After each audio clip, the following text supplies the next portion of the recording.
Cuando falla ese aparato de sustentación, los esfínteres externos, el esfínter interno, el elevador del ano, lo que se va a hacer o se va a producir son prolapsos, sea de mucosa, ¿no?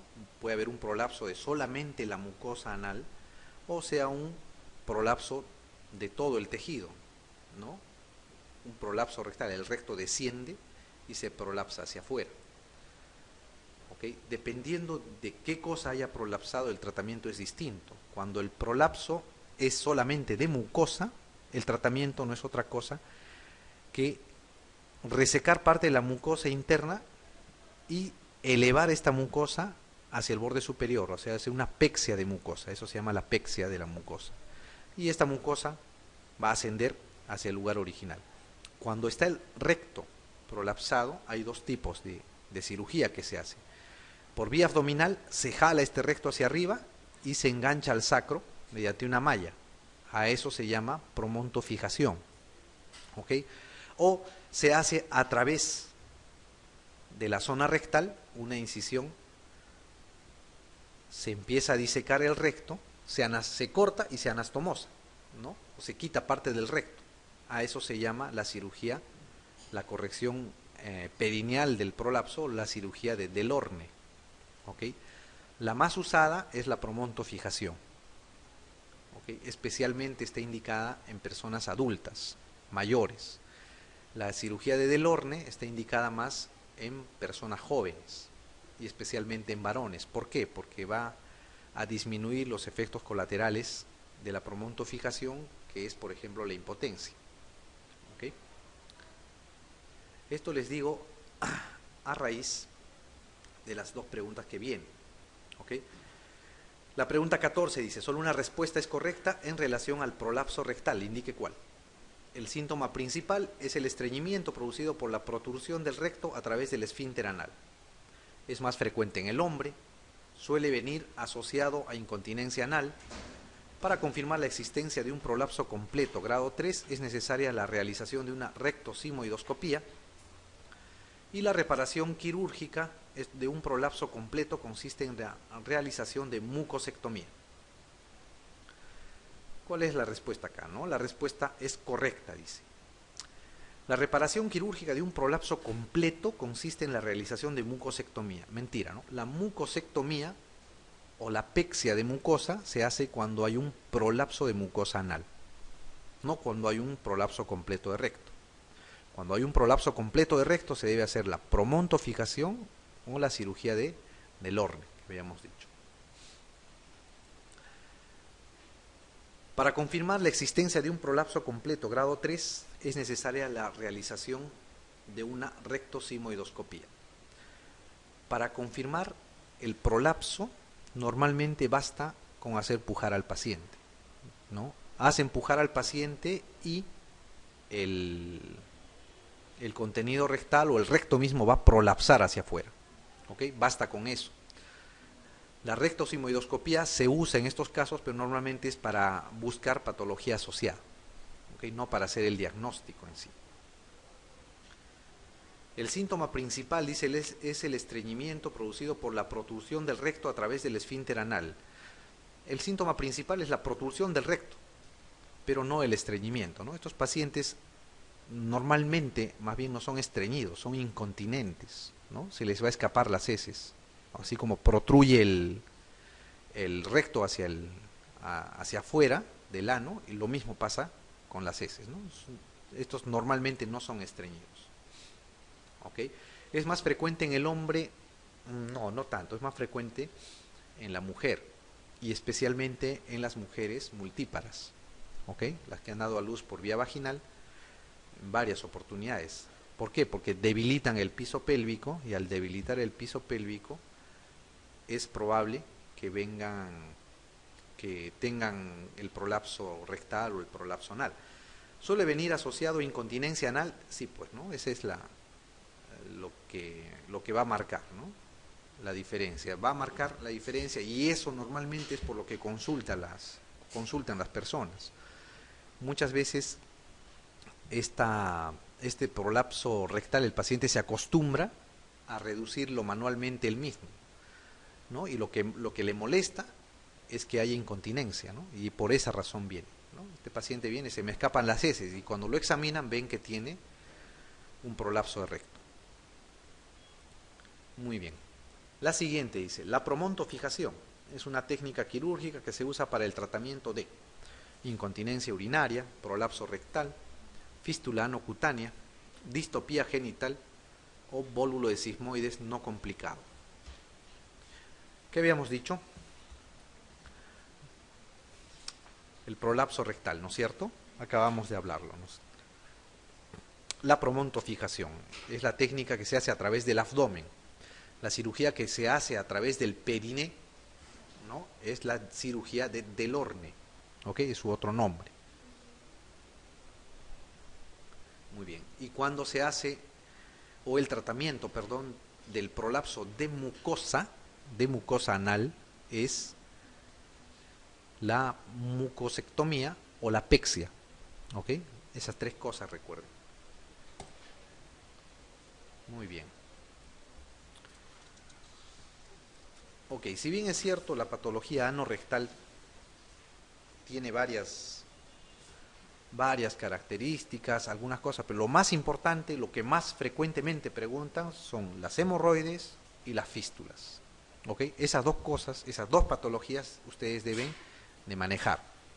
La clasificación de las hemorroides, cuándo se operan, cómo se operan, la clasificación de las fístulas, cuál es la más frecuente, cuál es la segunda en frecuencia y cuál es el tratamiento. ¿Ok?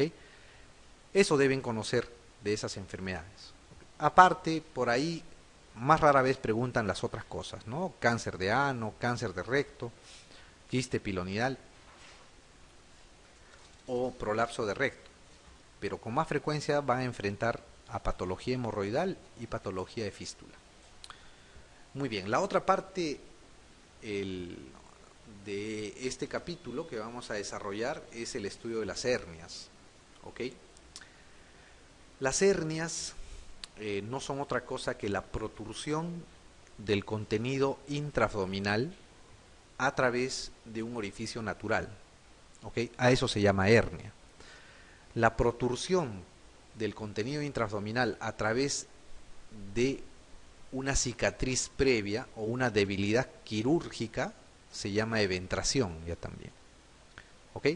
Entonces, la hernia es a través de un orificio natural que siempre ha habido. En cambio, la eventración es a través de una incisión previa, ¿no? Alguna cirugía que ha tenido o ha sido sometido el paciente, en esa línea de sutura, en esa incisión hay alguna debilidad y por ahí se produce una hernia. A eso se llama eventración. ¿Ok? Bien. ¿Cómo se va a desarrollar la hernia? Primero lo que va a pasar es que va a haber una debilidad en la pared. ¿Ok? Al haber una debilidad en esta zona, la maniobra de Valsalva, el pujo, el cargar peso, etcétera, va a producir un pequeño desgarro de esa zona débil. Al producirse el desgarro, va a producir un aumento del diámetro de la zona débil o del orificio y por ende la presión intraabdominal va a empezar a hacer crecer este orificio, ¿ok? Que posteriormente se va a empezar a llamar anillo, ¿ok? Al anillo herniario. Conforme va creciendo y va protruyendo el contenido dentro del abdomen hacia la hernia, va a formar un saco y en algún momento este saco puede atrapar al contenido que está dentro de este. Por ejemplo, un intestino protruye hacia adentro del saco y queda atrapado en él. Cuando está atrapado, se dice que está encarcelado, ¿ok? No lo suelta la hernia. O sea, eso se llama la hernia encarcelada.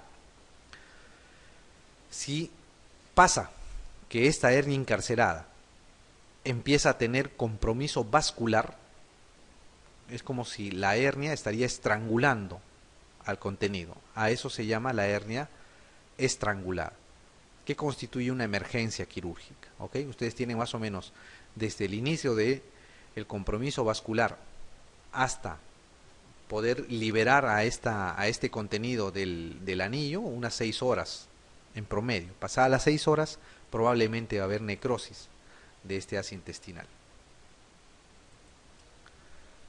Ok. Hay algunos factores que van a hacer que aumente la presión intraabdominal y por ende van a predisponer a la formación de las hernias.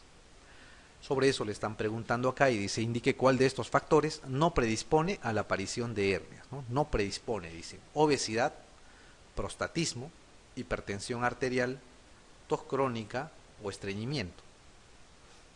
¿Cuál creen? La hipertensión, ¿no es cierto? Hipertensión arterial. Obviamente la hipertensión intraabdominal sí, pues es el principal factor, pero la hipertensión arterial no tiene que ver nada. La obesidad, por dos razones. El obeso normalmente es un paciente sedentario, con poca musculatura y con un aumento de la presión intraabdominal por el desarrollo de la grasa intraabdominal que hay. El prostatismo, porque es un paciente pujador crónico que va a tender a pujar para miccionar.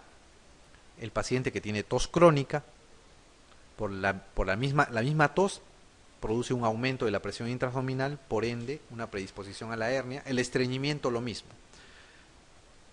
Todo factor que aumente la presión intraabdominal va a predisponer a hernias, entonces. Ok. ¿Y cuáles son las partes de una hernia? Okay, las partes de una hernia van a ser las siguientes. Tenemos la pared acá, la pared abdominal. Esta pared abdominal va a tener un defecto, ¿ok? Sea adquirido o sea natural, va a haber un defecto en esta zona. Este defecto se va a llamar anillo herniario. A través del anillo va a protruir hacia afuera del abdomen el contenido que hay dentro de la cavidad abdominal, ¿no? En este caso es intestino. A ese contenido se le va a llamar el contenido intraherniario, ¿ok? Este contenido va a estar sujeto en una especie de bolsa que está formada por la piel, obviamente, que es arrastrada hacia adelante, es protruida, y por una grasa, que es la grasa preperitoneal, y por el peritoneo, que está dibujado acá, que va a protruir hacia afuera. A eso se le llama el saco. Este saco o esta bolsa va a estar unida al anillo mediante el cuello. ¿Ok? Entonces, las partes de una hernia son anillo, cuello, saco y contenido. Las partes de una eventración, lo mismo, el anillo, cuello, saco y contenido. La diferencia entre una hernia y una eventración está en el anillo. El anillo en una hernia se da a través de un orificio natural. En una eventración se da a través de una incisión previa. ¿Ok? Ojo con esa diferencia. Las hernias abdominales pueden ser anteriores o pueden ser posteriores. ¿Ok? Las hernias anteriores pueden estar en la línea media, como la hernia umbilical o la hernia epigástrica, o pueden estar a los lados, como la hernia inguinal o la hernia femoral o crural. Hacia atrás vamos a tener lo que es la hernia de Greenfield y la hernia de Petit, en la zona lumbar, que salen a través del triángulo de Petit o a través del cuadrilátero de Greenfield. Además, en las hernias abdominales anteriores vamos a tener otra que es más rara, que se llama la hernia de Spiegel.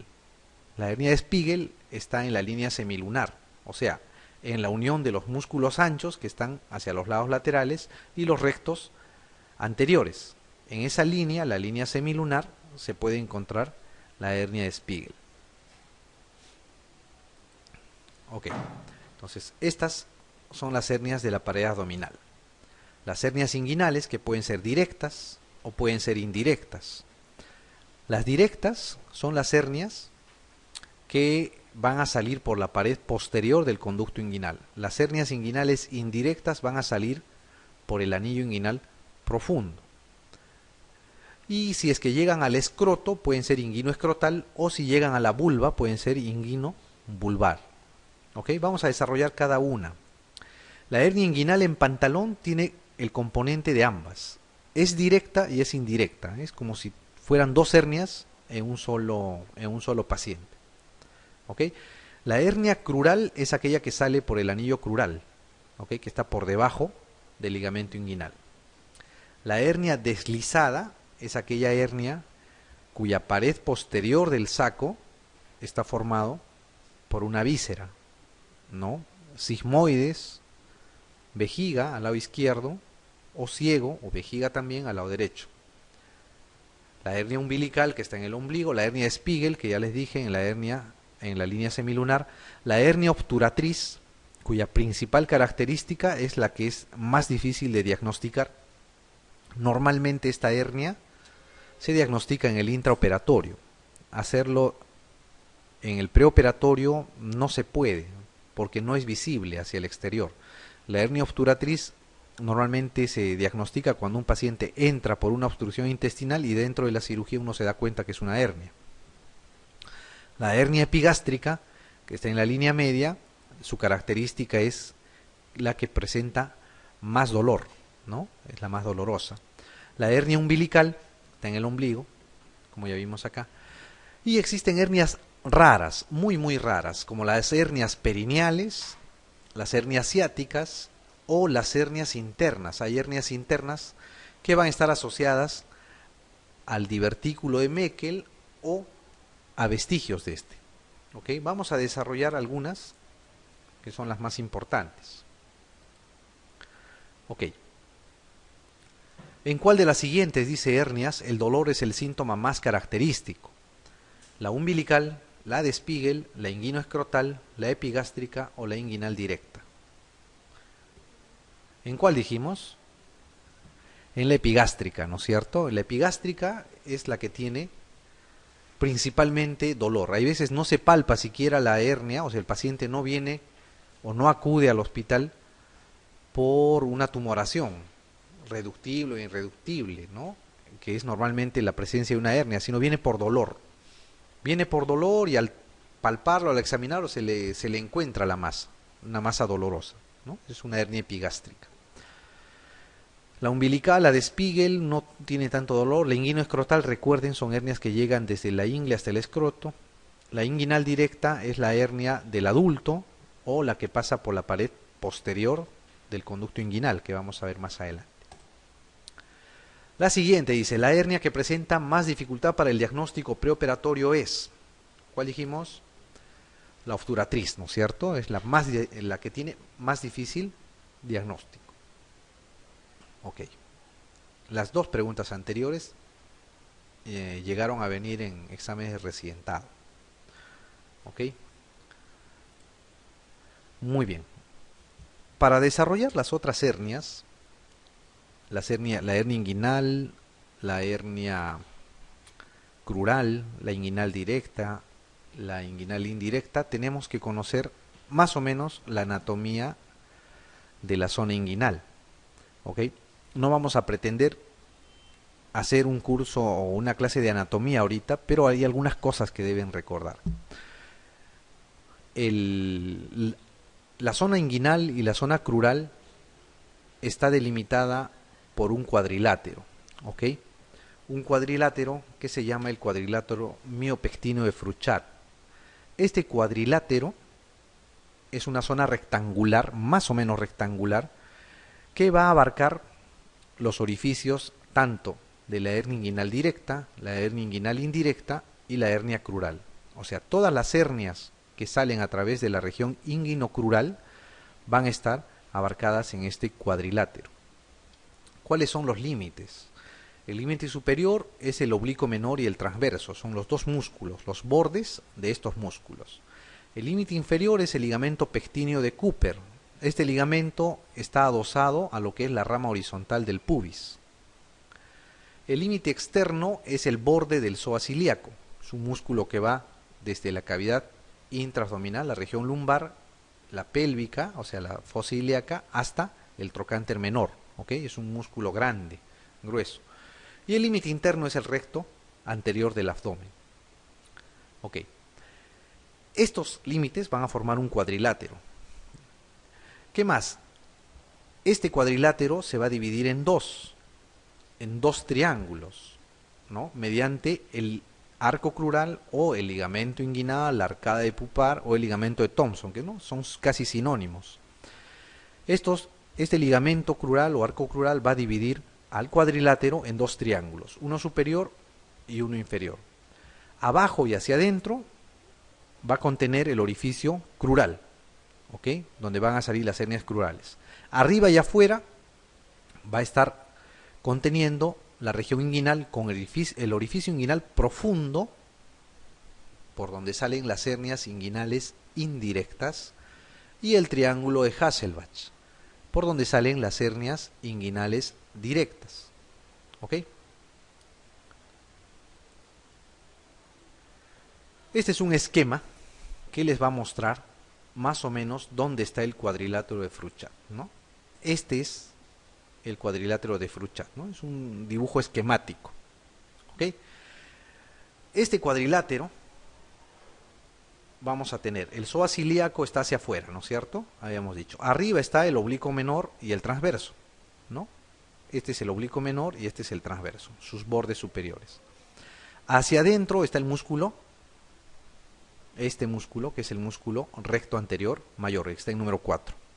Y abajo está el ligamento de Cooper, ¿no? Junto con la rama horizontal del pubis. Entonces, eso va a formar un cuadrilátero. Este cuadrilátero va a estar dividido en dos, mediante este ligamento, que habíamos hablado, es el ligamento inguinal, la arcada crural, el ligamento de Thompson, que va a dividir más o menos a este cuadrilátero en dos triángulos, un triángulo superior y un triángulo inferior. En el inferior vamos a encontrar el defecto por donde salen las hernias crurales, y en el superior vamos a encontrar el defecto de la pared posterior, donde salen las hernias inguinales directas, o el orificio inguinal profundo, por donde salen las hernias inguinales indirectas. ¿Ok? Entonces, este es el cuadrilátero miopectíneo de Fruchat, acuérdense.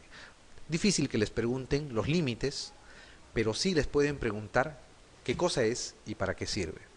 ¿Ok? ¿Qué cosa es el cuadrilátero miopectíneo de Fruchat? Es una región anatómica. ¿Y para qué sirve? Para identificar las posibles debilidades de esta zona, por donde van a salir las hernias crurales y las hernias inguinales, directas e indirectas. Muy bien. Vamos a hacer un pequeño resumen de lo que es la región inguinal, ¿ok? Que si bien es cierto es media compleja, pero esquemáticamente ustedes, para que entiendan, ¿no? Para que se entienda cómo es el manejo de las hernias y cómo es su clasificación, tienen que saber el conducto o el trayecto inguinal está formado de la siguiente manera. Va a tener dos orificios, un orificio de salida que va a estar debajo de la piel y un orificio profundo o de entrada que va a estar debajo de los músculos. Va a ser de manera oblicua y va a aparecer un túnel que tiene 4 lados. Un lado anterior, un lado superior por encima, un lado inferior y un lado o una pared posterior. ¿Ok? La base o la pared inferior del ligamento inguinal, del conducto inguinal, va a estar formado por la arcada crural, ¿no? Por el ligamento de pupar o la cintilla iliopubiana de Thompson, al cual le va a dar un refuerzo la fascia transversalis y el músculo oblicuo mayor. Sobre ese espacio, sobre esta pared, va a descansar el cordón espermático. ¿Ok? El cordón espermático es el contenido del ligamento inguinal, del conducto inguinal. ¿Ok?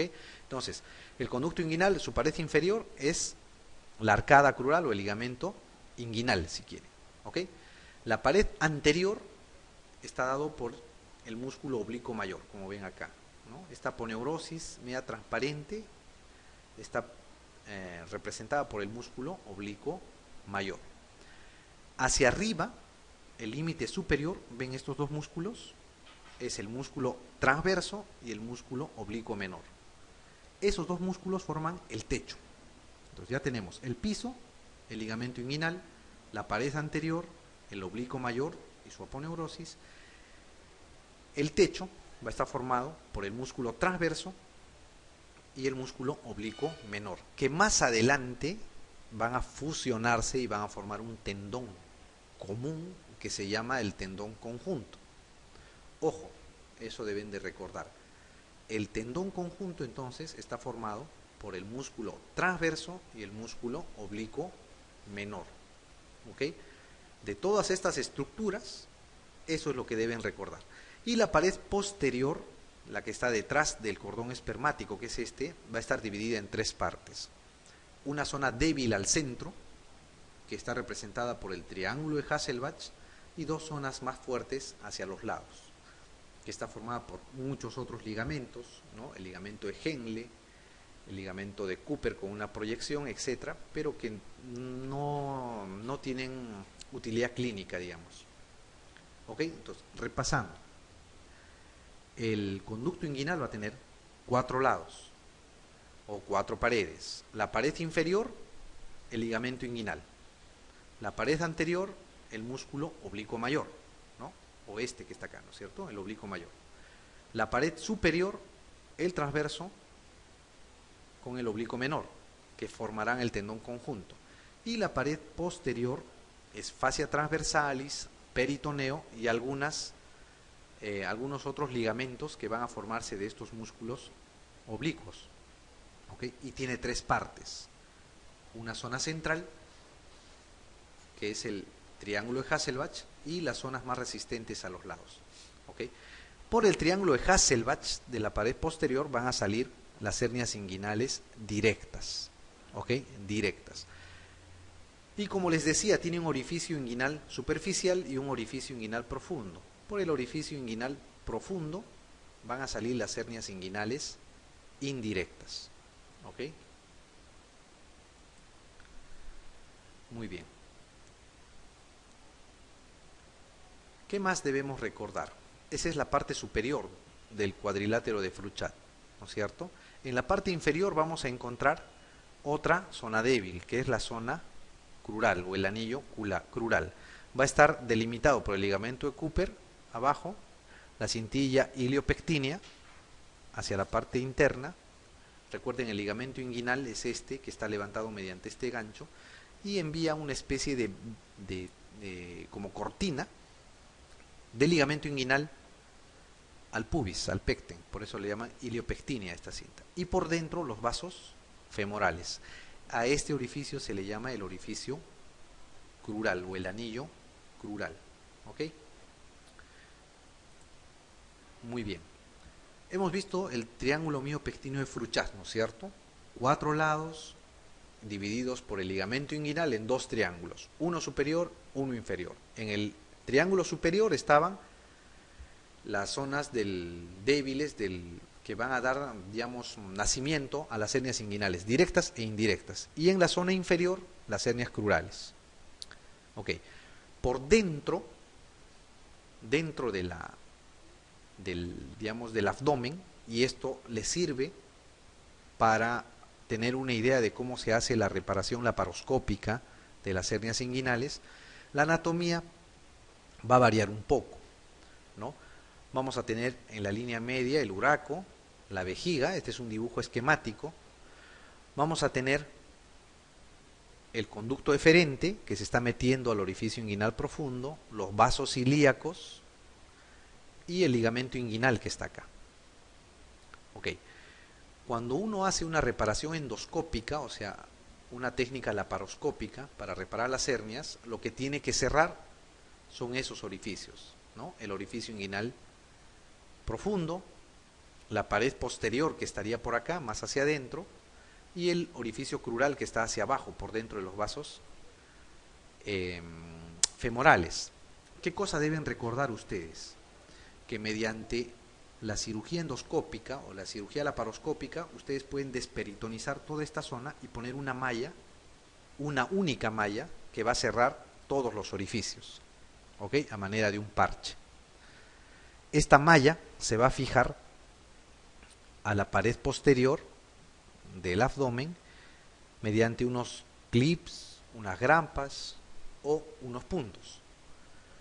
¿Qué deben recordar anatómicamente de esta zona? Hay dos zonas donde no deben poner ningún punto, ninguna grapa, y eso es lo que les podrían preguntar de la visión endoscópica. Hay un triángulo que se llama el triángulo de la muerte, ¿ok? O el triángulo de Dunn.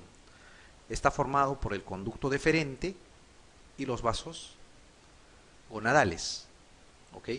¿Por qué no se puede poner en este triángulo ningún punto, ninguna grapa? Porque ahí están los vasos ilíacos. Si ustedes ponen un punto, una grapa ahí, se va a producir la muerte del paciente, probablemente por sangrado masivo, ¿ok? Y otra que está por fuera, otro triángulo que está por fuera de los vasos espermáticos, hacia adentro, y el límite superior es el ligamento inguinal, que es el triángulo del dolor. Por ahí pasan algunos nervios, el abdomen genital mayor, el menor, parte del femoro cutáneo, y si ustedes ponen puntos ahí, lo que van a producir es dolor, neuritis, ¿no es cierto? Entonces, anatómicamente por dentro, ¿para qué les sirve, digamos, este gráfico? Para recordar que hay dos triángulos, el triángulo de Dunn o el triángulo de la muerte, que es el triángulo vascular, y el triángulo del dolor, hacia afuera, ¿ok? Que es donde no deben hacer ningún punto y ninguna maniobra. Esta es una foto de una vista endoscópica, ¿no? El otro era un esquema. Esto es la foto de una vista endoscópica. El uraco es esto, ¿no? El ligamento umbilical, el uraco. Después tenemos acá el cordón espermático, los vasos gonadales, formando el triángulo. Este triángulo es el triángulo de Dunn o el triángulo de la muerte, ¿no? Donde no se puede hacer ningún punto o poner ninguna grapa.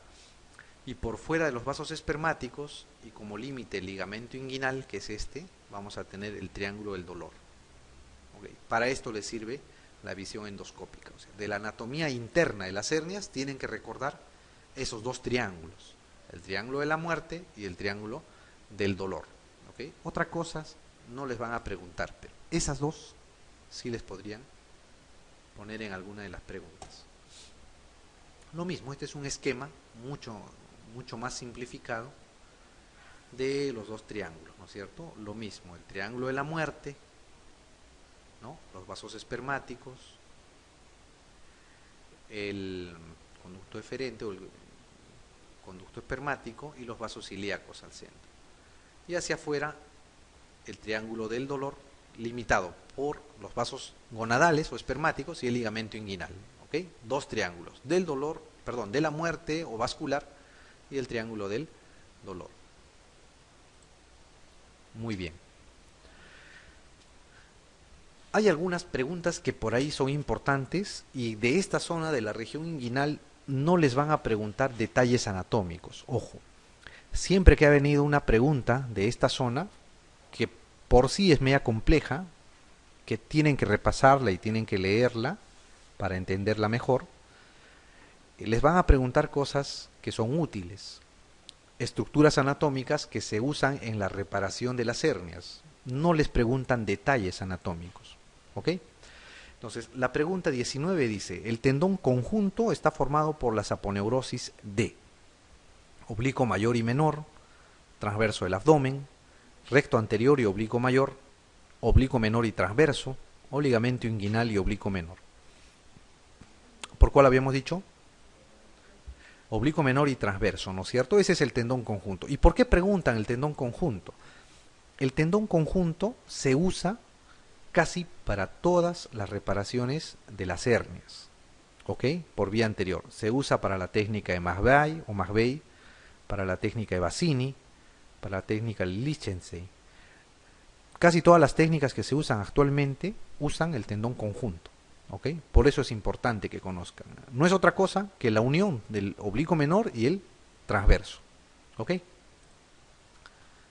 Muy bien. La siguiente dice, la 20. El orificio miopectino de Fruchat tiene como límite superior el músculo psoas ilíaco, el recto del abdomen y su vaina, ¿no? Tiene una vaina que está envolviéndolo, ¿verdad? Oblicuo menor y transverso del abdomen, línea pectínea del pubis o arco de Douglas. El límite superior, ¿ok? Acuérdense. El músculo psoas ilíaco es el límite externo. El transverso del abdomen es el límite interno. Hacia abajo está el hueso, el pubis, ¿no es cierto? Con el ligamento de Cooper. Hacia arriba, ¿qué cosa está? El oblicuo menor y el transverso, ¿ok?